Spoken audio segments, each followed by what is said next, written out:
लोकसभेच्या निवडणुकीच्या संदर्भामध्ये आपल्या सांगली लोकसभा मतदारसंघाचे उमेदवार भारतीय जनता पार्टीचे आणि महायुतीचे उमेदवार सन्माननीय खासदार संजय काका पाटील यांच्या प्रचाराच्या निमित्ताने आज आपण या ठिकाणी एकत्र जमलेलो आहे। या सभेसाठी उपस्थित असलेले आपल्या सांगली जिल्ह्याचे पालकमंत्री, आपल्या सर्वांचे मार्गदर्शक ज्येष्ठ नेते सन्माननीय सुरेश भाऊ खाडे साहेब, या कार्यक्रमासाठी या ठिकाणी उपस्थित असलेले आपल्या सर्वांचे मार्गदर्शक आदरणीय राजेंद्र देशमुख, लोकसभा मतदारसंघाचे उमेदवार सन्माननीय खासदार संजय काका पाटील, शिवसेना शिंदे गटाचे उपस्थित असलेले सर्व पदाधिकारी, अध्यक्ष, त्यांचे सर्व सहकारी, राष्ट्रवादी काँग्रेस अजितदादा गटाचे उपस्थित असलेले सर्व नेते मंडळी, आरपीआय आठवले गटाचे जिल्ह्याचे अध्यक्ष, त्यांच्या सोबत आलेले त्यांचे सर्व सहकारी, रासपचे उपस्थित असलेले अध्यक्ष, त्यांचे सर्व सहकारी आणि महायुतीचे सर्व घटक पक्षाचे उपस्थित असलेले सर्व नेते मंडळी, कार्यकर्ते मंडळी आणि या ऐन उन्हामध्ये आजच्या या छोटेखानी कार्यक्रमासाठी उपस्थित असलेले आपण सर्व या परिसरातील आटपाडी आणि आटपाडी परिसरातील आपण सर्व कार्यकर्ते, बंधू भगिनी आणि मित्रांनो, लोकसभेची निवडणूक सुरू आहे। 2 टप्पे झालेले आहेत। आपण तिसऱ्या टप्प्यामध्ये आपलं निवडणूक आहे उद्याच्या 7 तारखेला आणि या प्रचाराच्या निमित्तानं या ठिकाणी तुम्हाला सर्वांना संबोधित करण्यासाठी, मार्गदर्शन करण्यासाठी किंवा महायुतीची भूमिका काय आहे, या परिसरातल्या प्रश्नांच्या संदर्भामध्ये आपण काय भविष्यामध्ये करणार आहे, याच्या संदर्भामध्ये आपल्या सर्वांना मार्गदर्शन करण्यासाठी ही सगळी मंडळी या ठिकाणी आलेली आहे। समोर उपस्थित असले आपण सर्व जबाबदार मंडळी या ठिकाणी या परिसरात आपण उपस्थित आहात। निवडणूक सुरू आहे, थोडंसं उन्हाचं वातावरण जास्त आहे, उन्हाळा यावर्षी जास्त आहे, तेव्हा म्हणावं तसा त्या ठिकाणी अजून या लोकसभेच्या निवडणुकीचा जो रंग आपण म्हणतो तेव्हा अजून काय दिसत नाही, परंतु हळूहळू जशी निवडणूक जवळ होईल त्या ठिकाणी निश्चितपणे हे वातावरण तयार होईल। या लोकसभेच्या निवडणुकीसाठी युतीच्या माध्यमातून भारतीय जनता पार्टीच्या वतीनं त्या ठिकाणी काकांना परत एकदा आपल्याला उमेदवारी जाहीर झालेली आहे, त्याची निवडणूक ते लढवत आहे। तुमच्या आमच्या आता जबाबदारी आहे की पक्षानं दिलेला, संघटनेनं दिलेला, महायुतीच्या माध्यमातून आपल्या समोर आलेल्या उमेदवाराला चांगल्या मतानं निवडून देणं आणि भविष्यामध्ये आपल्या तालुक्यातले प्रश्न, आपल्या परिसरातले प्रश्न त्या ठिकाणी समजून घेणारा उमेदवार, समजून घेणारी नेते मंडळी, समजून घेणारी कार्यकर्ते मंडळी यांच्या माध्यमातून उद्याची निवडणूक चांगल्या पद्धतीनं करायची आहे आपल्याला आणि काकांच्या विजयानंतर ज्यावेळी भारत देशाचं सरकार स्थापन होईल आणि आपल्या सर्वांचे नेते सन्माननीय नरेंद्र मोदीजी त्या ठिकाणी पंतप्रधानाची शपथ घेतली, त्याच्यानंतर त्या ठिकाणी आणखी या विकासाला त्या ठिकाणी गती येणार आहे। परंतु हे सगळं करत असताना या निवडणुकीच्या धामधुमीमध्ये काही प्रश्न तुम्हाला आम्हाला समजून घ्यावे लागेल। काकांची उमेदवारी आपल्या समोर आलेली आहे आणि 2 उमेदवार एक तसं देणारे अशा पद्धतीचे एक वातावरण झालेले ते समोर आपल्या आहेत। अनेक उमेदवार, 15-20 उमेदवार आहेत, परंतु चर्चा थोडीशी वेगळ्या पद्धतीने आता आपल्या या मतदारसंघामध्ये आता सुरू आहे। कोण भावनिक काय वातावरण करण्याचा प्रयत्न करतोय, कोण म्हणतंय की माझ्यावर अन्याय झालेला आहे, मला काँग्रेसनं डावललं, मला महाआघाडीनं डावललं, माझ्यावर मोठा अन्याय झालेला आहे, अशा पद्धतीची चर्चा करून काही मंडळी थोडस मतदान मागण्याचा प्रयत्न करतायत. परंतु सांगली मतदारसंघाचा विचार आपण केला आणि सांगली मतदारसंघातला हा दुष्काळी पट्ट्याचा जर आपण विचार केला, जत असेल, कवठेमंकाळ असेल, आटपाडी असेल, खानापूर असेल, तासगावचा पूर्व भाग असेल, याची आत्ताची परिस्थिती आपण पाहिली की आता मी आता त्याचा उल्लेख केला की एप्रिल महिना चालू आहे आणि प्रचंड उन्हाळा, आत्ताच्या घडीला 40 डिग्री टेम्परेचर आहे. आणि खाली भाऊ सांगायला माझ्यासारख्या कार्यकर्त्याला आनंद होतोय, असल्या उन्हाळ्यामध्ये असल्या परिस्थितीमध्ये सुद्धा आटपाडीच्या ओढ्याला आणि त्या परिसरामध्ये आता ओढ्याला पाणी येत.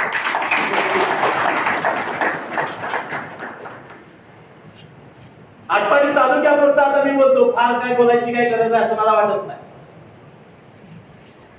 2013-14 मला सांगली जिल्हा परिषद अध्यक्ष म्हणून काम करायची संधी त्यावेळी मिळाली. योगायोग म्हणा काय परिस्थिती म्हणा काय, त्यावेळेस सुद्धा प्रचंड त्या ठिकाणी दुष्काळ पडला होता. आपल्याला माहिती आहे, तालुक्यामध्ये टँकर चालू होते प्यायच्या पाण्याचे, चारा छावण्या चालू होत्या आणि जनावरांसाठी खायला आणणं, छावण्यामध्ये राहणं, मुक्काम करणं आणि प्यायच्या पाण्याची व्यवस्था करणं एवढंच आपल्याला माहिती होतं तालुक्यातल्या आपल्या या परिसरामध्ये. हे तुम्ही आम्ही सगळ्यांनी चित्र पाहिलेलं आहे. परंतु 2024 आपण आता चर्चा करू.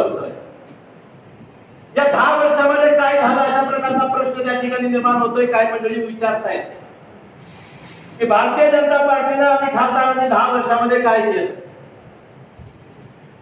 खरं म्हणलं तर पुढच्या लोकांनी हा प्रश्न कशासाठी विचारताय, हाच मुळात प्रश्न तुम्हाला आम्हाला पडलेला आहे. जर समोर झालेली विकासाची कामं समजून घेणार नसाल, तुम्ही त्याच्याकडे दुर्लक्ष करणार असाल, तर हे तुम्हाला कुठलंच काही चांगलं दिसणार नाही असं माझं मत आहे.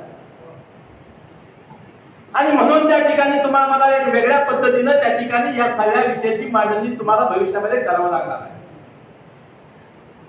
मी पहिल्यांदा त्याचा उल्लेख केला की इथं समोर नसलेली तुम्ही सगळी जबाबदारी कार्यकर्ते आहात. खरं म्हणलं तर या आत्ताच्या निवडणुकीमध्ये भारतीय जनता पार्टी 14 साली देशामध्ये आली, नरेंद्र मोदी साहेब पंतप्रधान झाले, 10 वर्षाची त्यांची कारकीर्द, काकांची 10 वर्षाची कारकीर्द, हे सगळ्याचा जर आपण अभ्यास केला तर लक्षात येईल की आपण भविष्यामध्ये किंबहुना लोकांच्या पुढे आपण कशा पद्धतीनं आपली भूमिका मांडली पाहिजे.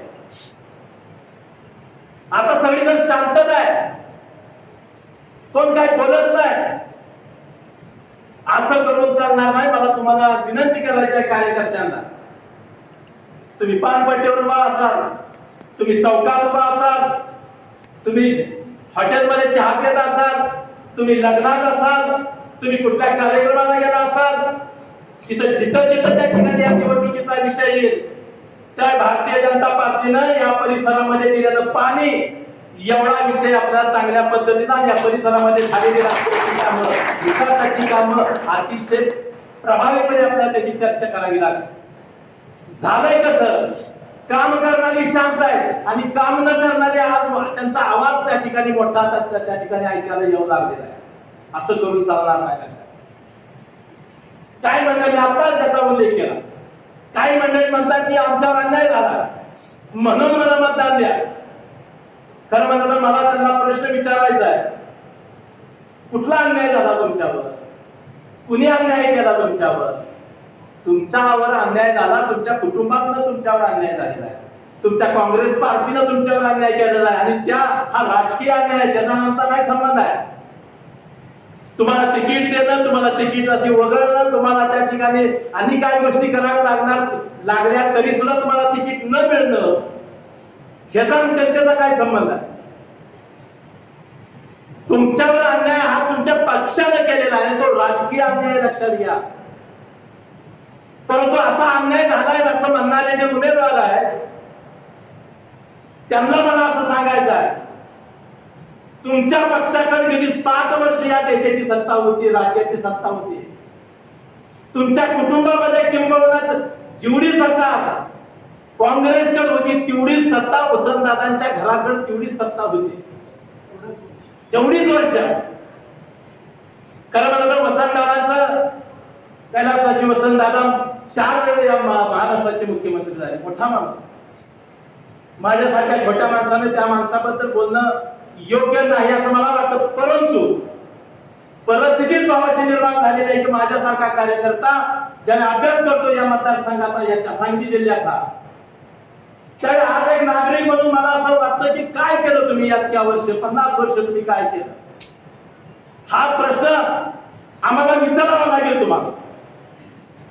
4 वेळा तुम्ही म्हणता की वसंतदादा मुख्यमंत्री झाले. 3 वर्ष 4 वेळेला त्या ठिकाणी प्रकाश बापू म्हणजे तुमचे वडील खासदार झाले. 2 वेळेला तुमचे भाऊ खासदार झाले. त्यातला 1 वेळ तुम्ही मंत्री होता.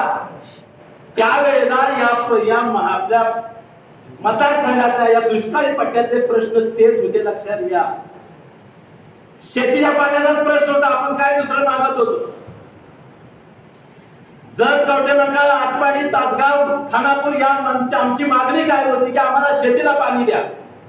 अशा प्रकारची मागणी गेल्या 2 दुया करतोय आपण. 2 दुया गेल्या ह्याच्यामध्ये की आम्हाला पाणी द्या, पाणी द्या, पाणी द्या असं म्हणत म्हणत म्हणत यावेळेस सत्ता तुमची होती, तुमच्या घराची सत्ता होती. या वेळेला तुम्ही आम्हाला पाणी न देता या परिसरावर जो अन्याय केला आहे त्याचं उत्तर कोण देणार आहे? तुम्हाला तिकीट देणार नाही तर तुम्ही सगळीकडे महाराष्ट्रावर फिरत बसताय की मला तिकीट चाललं नाही, आम्हाला अन्याय झालाय, अन्याय झालाय. आमच्या 2 पिढ्या वाया गेल्या, त्याचं कोण उत्तर देणार आहे? त्याचं उत्तर तुम्हाला या परिस्थितीमध्ये द्यावं लागेल असं वाटतं.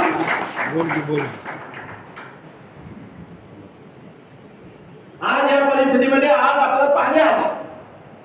हे पाणी कसं आलं? माझ्या माहितीला 1991 साली अनिल भाऊ त्या ठिकाणी आमदार झाले काका, आणि टेंबू योजनेची त्या ठिकाणी कल्पना समोर आली. त्यावेळेस सगळीच आपण एकत्र होतो आणि राज्याकडे त्या ठिकाणी ही कल्पना मांडली की आम्हाला टेंबूच्या माध्यमातून आमच्या तालुक्याला, आमच्या परिसराला त्या ठिकाणी पाणी द्या. दुर्दैवाचं त्यावेळेस काँग्रेसचं राज्य होतं. काँग्रेसनं ह्याच्याकडे विस्तरपणे दुर्लक्ष केलं या योजनेकडे. आणि 95ला युतीचं शासन आलं, राजेंद्र आमदार झाले. तीच योजना पुन्हा आम्ही रेटली. अनिल भाऊंनी मांडलेली योजना 5 वर्ष आम्ही सगळी त्यांच्या बरोबर भांडत होतो, काँग्रेस बरोबर, राज्य सरकार बरोबर. एक कागद हरला नाही इकडचा तिकडं. परंतु 95ला मात्र युतीचं शासन आलं आणि या ठिकाणी आटपाडीमध्ये मेळावा झाला आणि याला त्या ठिकाणी मूर्त स्वरूप आलं. जोशी साहेब मुख्यमंत्री होते, मुंडे साहेब उपमुख्यमंत्री होते. त्यांच्या माध्यमातून या योजनेला प्रशासकीय मान्यता मिळाली आणि त्या ठिकाणी कामाला सुरुवात झाली. पैशाची व्यवस्था नव्हती, राज्याकडे पैसे नव्हते म्हणून बॉन्ड्स त्या ठिकाणी काढले, कर्जरोटे काढले, त्याच्या माध्यमातून त्या ठिकाणी पैसे उभा केले आणि त्या ठिकाणी 40-50% काम त्यावेळी भाऊ त्या ठिकाणी पूर्ण झालं. काँग्रेसच्या काळात याच्याकडे कुणी बघितलं नाही. युतीचं भारतीय जनता पार्टी शिवसेनेचं राज्य आल्यावर त्याला मंजुरी मिळाली, काम सुरू झालं. परत काँग्रेसचं सरकार आलं, परत त्या ठिकाणी योजना बंद झाली. पुन्हा 15 वर्ष ही योजना बंद पडली. आणि मग त्यावेळेस आम्ही त्याला विचारू लागलो, भाऊ की काय हे एक दगड हलत नाही, काय करताय तुम्ही? अशा प्रकारचा प्रश्न सवाल सगळीकडे उमटू लागला. त्यावेळी त्यांनी सांगितलं अनुशेषामुळे आम्हाला काही करता येत नाही. आणि हा अनुशेष कुठला? राज्यपालांनी असं सांगितलं की पश्चिम महाराष्ट्रामध्ये सिंचनासाठी ज्यादा पैसे खर्च झाले, सिंचनाचं काम जास्त झालंय आणि विदर्भ मराठवाड्यामध्ये कमी झालंय, त्यामुळे तुम्हाला पश्चिम महाराष्ट्रामध्ये आता ही कामं करता येणार नाहीत. अशा प्रकारची भूमिका राज्यपालांनी घेतली आणि मग सगळ्या सरकारचे हात बांधले गेले. लक्षात घ्या, त्यावेळेस अनुशेष होतात. आता नंतर जग 14 साली मात्र परत भारतीय जनता पार्टीचं सरकार, मोदींचं सरकार, मोदींच्या नेतृत्वाखाली सरकार देशामध्ये आलं. त्यावेळेस मात्र संजय काका खासदार होते त्या 14 पासून आणि पुन्हा त्या ठिकाणी हा प्रश्न पुढे आला की इथल्या भागाच्या पाण्याच्या प्रश्नाचं काय करणार, आणि त्यावेळी तोच प्रश्न पुढे आला की अनुशेष असल्यामुळे राज्य सरकारला काहीही करता येत नाही. मग हाच प्रश्न, हाच चेंडू केंद्राकडे गेला, केंद्राच्या ह्याच्यामध्ये गेला, आणि तुमच्या आणि आमच्या सुदैवानं गडकरी साहेबांच्याकडे हे खातं होतं, सिंचनाचं खातं होतं केंद्रात. त्यांनी विषय समजून घेतला काय आहे, राज्याची अडचण काय आहे, अनुशेषाची अडचण काय आहे, पैशाची अडचण काय आहे. त्यांनी काही बघितलं नाही गडकरी साहेबांनी, मोदी साहेबांनी. आणि त्या ठिकाणी अनुशेष असला तरी केंद्रात पैसे दिले राज्याला की तुम्ही ह्या ह्या योजना पूर्ण करा. परंतु माझा प्रश्न भाव वेगळाच आहे. आमचं सरकार केंद्रात आल्यावर आम्ही हा प्रश्न सोडवला, केंद्रात पैसे दिले राज्याला आणि ही योजना केली. आमचा प्रश्न असा की 15 वर्ष तुम्ही ही योजना बंद पाडली. कुठल्या ह्याच्यावर, अनुशेषाच्या ह्याच्यावर. राज्यात सरकार तुमचं, केंद्रात तुम्ही होता ना. मोदी सरकारला गडकरी साहेबांनी मार्ग काढला, तुम्हाला काय करता आला नाही. हा खरा प्रश्न आहे, लक्षात घ्या. आणि समजून घेण्यासारख्या गोष्टी आहेत. आणि मग त्या ठिकाणी पैसे आले आणि मग या सगळ्या गोष्टी आज तुम्ही तालुक्यामध्ये जावा, पश्चिम भागामध्ये आपल्या जिल्ह्यात जर गेला तर प्रत्येक ठिकाणी आज आटपाडीच्या ओढ्याला गुडघाभर कंबरभर पाणी. एकच माझा प्रश्न आहे तालुक्यात, एक भारतीय जनता पार्टीचा कार्यकर्ता म्हणून माझ्या तालुक्याला आणि कार्यकर्त्याला प्रश्न आहे. मोदी साहेबांनी, गडकरी साहेबांनी केंद्रातनं पैसे दिले नसते, टेंबू योजना चालू झाली नसती तर आजची परिस्थिती तुम्ही सांगा काय झाली असती. आजची परिस्थिती तुम्ही ओळखा, इतकी वाईट परिस्थिती झाली असती. 2072 पेक्षा मोठा दुष्काळ या ठिकाणी तुम्हाला सहन करावा लागला असता. ही भूमिका आहे आणि म्हणून भारतीय जनता पार्टीला मत द्यायचं म्हणून टाकणार. आम्हाला लढून मत मागायचे नाही, आम्हाला पॉझिटिव्ह मत मागायचे आहेत. टाका भाऊ, लक्षात घ्या. मतदान दोन पद्धतीचं आहे, निगेटिव्ह आणि पॉझिटिव्ह, नकारात्मक सकारात्मक. काय काम केलं नाही म्हणून त्या ठिकाणी दुसऱ्यांना असं करायचं, आम्हाला मत द्या म्हणायचं, एक निगेटिव्ह. आता आपलं तसं मत मागायचं नाही, आम्ही काम केलंय, पैशाचं वाचवून त्या ठिकाणी मत मागायचं, असं माझं मत आहे. आणि ह्याच्यासाठी तुम्ही आम्ही सगळ्यांनी, मी आताच सांगितले की चौकामध्ये 8 दिवस आहेत. आता ही भूमिका भारतीय जनता पार्टीची आणि महायुतीची आपण त्या ठिकाणी खंबीरपणे मांडली पाहिजे. लक्षात थोडस वेगळ्या पद्धतीनं टाका मांडायचं झालं, भाऊ मांडायचं झालं, थोडस इसकटून मांडायचं झालं तर काही गोष्टीचा उल्लेख या निमित्ताने होता म्हणतो. या राज्याची सत्ता कलासाची वसंतदादांच्या हातामध्ये होती, मोठे नेतृत्व होतं महाराष्ट्रामध्ये. आणि त्यावेळेस चांदोली धरणाचा त्या ठिकाणी विषय निघाला की जे चांदोली धरण आत्ताच चाहरात आहे, शिराळ्यामध्ये आहे. आणि ते करत असताना त्यावेळी चर्चा अशी होती की चांदोली धरण व्हायचं का खुसगाव धरण करायचं. मुद्दा समजून घ्या, काही तरुण मंडळी या ठिकाणी उपस्थित आहेत. मागचा इतिहास सुद्धा तुम्हाला समजून घ्यावा लागेल. भारतीय जनता पार्टीला मत काय द्यायचं आहे हे आपल्याला समजून, नुसतं आम्ही सांगतोय म्हणून तुम्ही देऊ नका. मला समजून नंतर त्या ठिकाणी मतदान झालं पाहिजे असं आमचं मत आहे.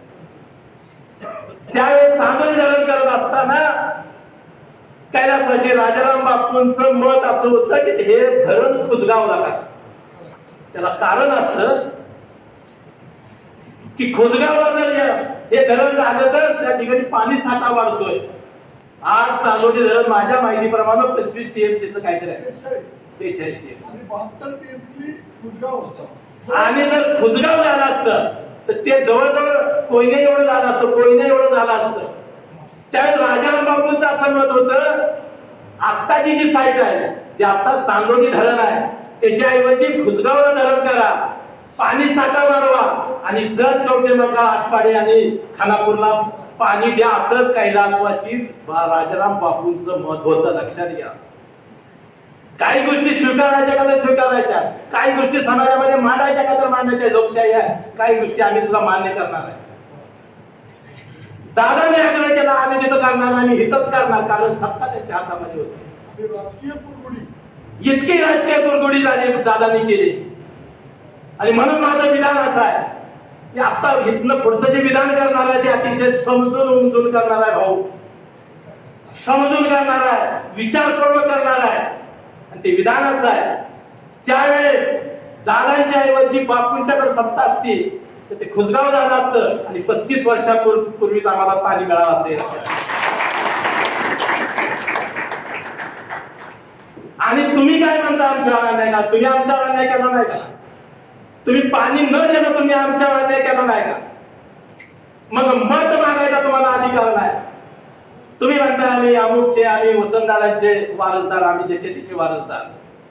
वारसदारांनी काय केलं याबद्दल सांगा तुम्ही आम्हाला. आमच्यावर अन्याय केला वारसदारांनी, तुम्हाला त्यांचं नाव घेऊन या ठिकाणी दुष्काळी पट्ट्यात तर तुम्हाला मत मागता येणार नाही. मत मागायचा अधिकार वसंतदादा घराण्याला 100% नाही, कारण त्यांनी आमच्यावर अन्याय केला. जर तोटेमंगळ, आटपाडी, खानापूर, तासगाव या भागावर या मंडळीने अन्याय केला, त्याला कारण असं होतं भाऊ, त्यांची कारखानदारी होती. जरला पाणी गेलं, आटपाडीला पाणी गेलं, तोटेमंगळला पाणी गेलं. तुम्ही अभ्यास करा, ऊस तोडीला जाणारी माणसं कुठली होती बघा. सगळे आटपाडी तालुका, जत तालुका, कवठेमंकाळ तालुका, आणि त्यांनी चांगलं डोकं चालवलं. हिथं पाणी गेलं तर ही बागायतदार म्हणजे आपला ऊस तुम्ही तोडायचा. मित्रांनो, अतिशय खंबीर प्रश्न आहे, लक्षात घ्या, समजून घेऊन घेत आहेत आपण ते काम केलं. तुमचा ऊस तोडायला कोणी ते लागतंय म्हणून तुम्ही आम्हाला पाणी दिलं नाही. आमच्या एका धनगर समाज भाऊ मेंढरा घेऊन इकडे त्या ठिकाणी कोकणात जातो, ह्या भागात परिसरात जातो, नदीकाठा जातो. यांची रानं खतवायसाठी आमची माणसं पाहिजे म्हणून त्यांनी आम्हाला पाणी दिलं नाही. आज परिस्थिती बदलली भाऊ, तुम्ही आम्हाला पाणी दिलं. 100% या बाहेर परिसराला पाणी मिळालंय. आता काय अडचण आहे का? तर आहे, अडचण आणून त्याची पण चालू आहे. परंतु जी मंडळी भाऊ कोयता घेऊन तोडायला जात होती, ऊस तोडायला जात होती, जी मंडळी मेंढरं घेऊन त्या ठिकाणी यांची रानं खतवायला जात होती, आज बागायला जात. आणि तुम्ही कशाला आम्हाला मत मागताना आमच्यावर अन्याय झालाय म्हणताय? तुम्ही आमच्यावर अन्याय केला, त्याचं उत्तर कोण देणार आहे? तुम्हाला मत मागायचा अधिकार नाही असं माझं मत आहे. तुम्हाला मत मागायचा काही प्रमाणात बघा तर अधिकार कोणाला आहे? जयंत पाटलांना थोडा अधिकार. त्यांच्या वडिलांनी आमची बाजू त्या काळात धरणी बसवलं म्हणून तुम्हाला त्या ठिकाणी थोडासा अधिकार आहे. तुम्ही सत्तेवर असताना या परिसरातलं 5-6 TMC पाणी तुम्ही रिझर्व करून ठेवलं, तुम्हाला मत मागायचा अधिकार काही प्रमाणात आहे. जयंत पाटलांना, पतंगराव कदमांनी आटपाडी तालुक्यामध्ये मार्केट कमिटी व्हावी म्हणून आम्हाला साहेब मदत केली, म्हणून त्यांना काही प्रमाणात मत मागायचा अधिकार आहे. वसंतदादाच्या घराला मत मागायचा अधिकार नाही. आणि त्यामुळे ह्या सगळ्या गोष्टी तुम्हाला आम्हाला भविष्यामध्ये त्या ठिकाणी सांगावे लागतील. 2-4-8 दिवसामध्ये हे सांगावं लागेल. अजून काही प्रमाणामध्ये भाऊ कामं झालेले, माझ्या माहितीप्रमाणे त्यालाही मंजुरी मिळालेली आहे. 6व्या टप्प्याला मंजुरी मिळाली, त्याची टेंडर निघतात. म्हणजे आता राहिलेला आटपाडी तालुक्याचा भाग म्हणजे विभूतवाडी असेल, गुरुद्वाडी असेल, पिंपरी असेल, खालची नदीच्या पलीकडची काय गावं असतील, राजेवाडीच्या तिकडची काय गावं असतील, याला त्या ठिकाणी अजून पाणी कमी पडतंय. किंबहुना जिथं आता पाणी आलंय त्याचंही नियोजन अजून व्हायचं आहे. परंतु एक गोष्ट लक्षात आहे, जे पाणी कृष्णेत होतं ते पाणी आता आपल्या शिवारामध्ये आलं. एवढं काम भारतीय जनता पार्टी आणि त्या युतीनं निश्चितपणे केलेलं आहे. त्यामुळे आपल्याला मतदान अतिशय उत्साहानं क्रमामध्ये केलं पाहिजे आणि उद्या त्याला अतिशय चांगल्या पद्धतीचं मतदान या दुष्काळी पट्ट्यात झालं पाहिजे. अशा प्रकारची भूमिका या निमित्तानं मी आपल्या सर्वांच्या समोर मांडतो. आणि हे सगळं करत असताना मी काकांनाही विनंती करतो, काका पाण्याचं काम निश्चितपणे झालेलं आहे. त्याचं मी बऱ्याच वेळा काही सभेमध्ये तुमच्या समोर काही भूमिका मांडलेली, अजून त्याचं नियोजन होणं गरजेचं आहे. नदीच्या पलीकडे त्या ठिकाणी काय पाणी आहे त्याचंही त्या ठिकाणी टेंडर आता झालेले आहेत, त्याची होऊन त्या ठिकाणी तेही काम झालं पाहिजे. आणि या सगळ्या परिस्थितीमध्ये निश्चितपणे तालुक्यातल्या प्रत्येक इंच ना इंच जमीन आमची दिसली पाहिजे अशा प्रकारची भूमिका आम्ही मांडलेली आहे. आणि त्याला निश्चितपणे भारतीय जनता पार्टी आणि युतीच्या माध्यमातून भाऊ तुम्ही अतिशय मोठं काम केलेलं आहे. खरं म्हणलं तर गडकरीच्या साहेबांच्या माध्यमातून या परिसरामध्ये रस्त्याची कामं प्रचंड झाली. तुम्ही इकडे विजापूरला जावा, मिरजेला जावा, सांगलीला जावा, कराडला जावा, सातारला जावा, पुण्याला जावा, बारामतीला जावा, कुठेही जावा, अतिशय सगळे चांगले रस्ते झालेले आहेत. खरं म्हणलं तर हे कामं भारतीय जनता पार्टी सत्तेवर आहे म्हणूनच त्या ठिकाणी ही सगळी कामं झाली आहेत. आणि म्हणून त्या ठिकाणी आपल्याला समजून पुन्हा एकदा हा शब्द वापरतो, ज्यांनी आपल्यावर 50 वर्ष राज्य केलं आणि आपले प्रश्न समजून घेतले नाही, आपल्या जीवावर ही मंडळी मोठी झाली, परंतु सामान्य माणसाला शेतकऱ्याला मोठं करावं असं कधी वाटलं नाही.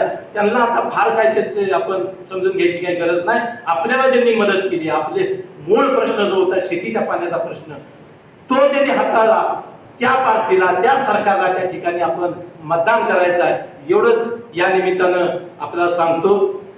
आणि उद्याच्या 7 तारखेला 7 मेला सकाळी 7 वाजता मतदान सुरू होणार आहे. उन्हाचे दिवस आहेत, लवकरात लवकर मतदान कसं घडेल अशा प्रकारचं नियोजन आम्ही सगळ्यांनी केलं पाहिजे. आणि पुन्हा ते कोण काय करताय, पुन्हा तुम्हाला सगळ्यांना एक सूचना आहे, अमुक एक कामच करत नाही, तो विरोधच करतोय. हा, तुमची तक्रार असेल कानात माझ्या सांगा, अण्णांच्या सांगा, काकांच्या सांगा, भाऊंच्या सांगा, त्याची फार चर्चा करत बसू नका. त्यांच्याकडनं कसं काम करून घ्यायचं, भाऊ आहे, सगळी नेते मंडळी आहेत, त्यांना दुरुस्त करतील निश्चितपणे. आटपाडी तालुका किंबहुना खानापूर विधानसभा मतदारसंघामध्ये माझं म्हणणं असं आहे की भारतीय जनता पार्टीचे उमेदवार काका एकतर्फी चालले पाहिजेत अशा प्रकारची वातावरण.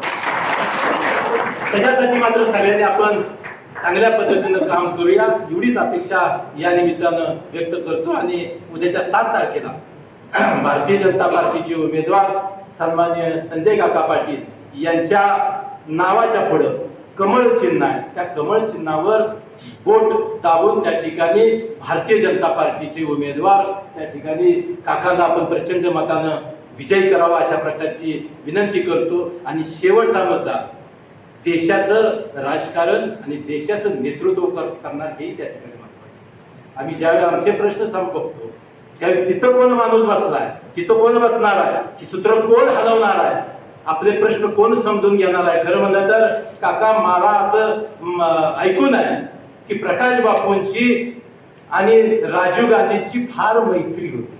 बघा, प्रकाश बापूंची आणि राजीव गांधींची मैत्री होती, त्या मैत्रीचा वापर आमच्या इथे झाला नाही ना, नाही झाला ना, व्हायला पाहिजे होता ना. परंतु काकांनी जी त्या ठिकाणी केले, मग ते गडकरी साहेब असतील, तुमचे फडणवीस साहेब असतील किंवा केंद्रातली सगळी मंडळी असतील, त्यांच्याशी जे रिलेशन तयार केलं आहे त्याचा उपयोग निश्चितपणे आम्हाला भाव आणखी आमची भूक मोठी आहे, भाऊ बॅकलॉग मोठा आहे आमचा विकासाचा, तरी सुद्धा तो त्याला न्याय द्यायची भूमिका तुम्ही मांडलेली आहे. भविष्यामध्ये थोडंसं जादा प्रमाणामध्ये ह्या दुष्काळी, फक्त आटपाडीवरच मी म्हणत नाही, जर छोटे मंगळ आटपाडी खानापूरचा जो दुष्काळी पट्टा आहे त्याच्याकडे विशेष त्या ठिकाणी लक्ष देऊन त्या ठिकाणी काम करावं अशा प्रकारची अपेक्षा या निमित्ताने व्यक्त करतो. परवा सांगलीमध्ये शिवसेनेची प्रचाराची सभा झाली किंवा त्यांची सभा झाली आणि उद्धव साहेब ठाकरे त्या ठिकाणी आले. त्यावेळी त्यांच्या उमेदवारानं बोलायला उभा राहिल्यावर त्यांनी सांगितलं की मी खासदार झालो की पहिलं काम करणार म्हणजे विमानतळाचं काम करणार, आणि माझे उद्धव ठाकरे साहेब विमानाने इथं आले पाहिजे. बघा प्रायोरिटी कशाला, आम्हाला माहिती आहे ते प्रश्न काय, आम्हालाही माहिती आहे, आम्हाला आमच्या जिल्ह्यामध्ये विमानतळ असलं पाहिजे. ह्याला नाही कवटे मंगळाला तुम्ही हे करणार हे प्रश्न आम्हालाही माहित आहे, आम्हीच मांडले, आम्हीच त्याच्याकडे लक्ष त्या ठिकाणी केंद्रित केलेलं आहे. परंतु अजेंड्यावरच्या ह्या सगळ्या प्रश्नाला कुठं प्रायोरिटी द्यायचं हे आम्हाला चांगलं कळतं. आम्ही काय केलं, शेतकऱ्यांच्या प्रश्नाला अगोदर प्राधान्य दिलं, अगोदर शेतीला आम्ही पाणी द्यायचा निर्णय घेतला. शेतकरी मजबूत अगोदर करूया, मग बाकीचं कर, मग विमानतळ, मग उद्धव ठाकरे, मग बाकी आम्हाला काय करायला बाकी. तर या सगळ्या विचार समजून घेऊया आपण. कोण काय करतंय, कोण कसं पद्धतीनं वाटतंय. आणि म्हणून तुम्हाला मला विनंती करायची आहे की उद्याच्या 7 तारखेला जी निवडणूक होणार आहे त्याच्यामध्ये आपण निश्चितपणे भारतीय जनता पार्टीचे उमेदवार संजय काका पाटील यांच्या नावापुढे कमळ चिन्हावर आपण बटन दाबून त्यांना आशीर्वाद द्यावेत अशा प्रकारची विनंती या निमित्तानं करतो आणि पुन्हा एकदा आपल्या सर्वांचं स्वागत करतो आणि थांबतो. जय हिंद, जय महाराष्ट्र.